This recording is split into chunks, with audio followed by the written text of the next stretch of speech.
Aku pun tak faham macam mana walaun boleh kata kerajaan perpaduan Madani ini gagal. Tak pandai menjaga rakyat. Macam mana dia boleh keluar kenyataan macam tu? Kalau kita lihat sejarah ketika PN PAS memerintah, penjawat awam dinasihatkan, digalakkan potong gaji.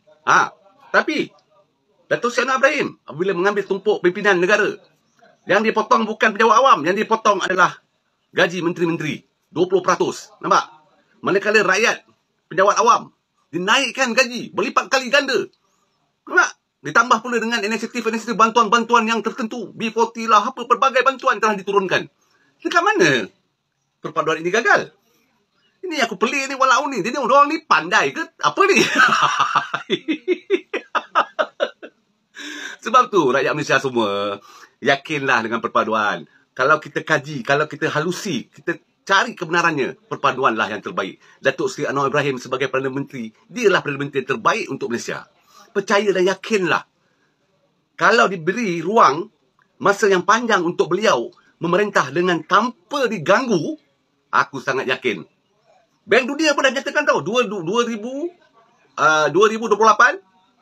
Malaysia bertaraf pendapatan tinggi. Nampak? Bank Dunia. Ini yang kalian pergi percaya cakap, walaupun ni, pembangkang ni nak buat apa?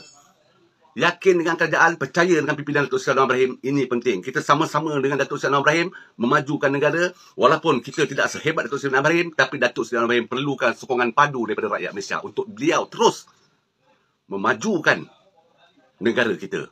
Dan pulangan itu akan diberikan kepada rakyat, insya-Allah.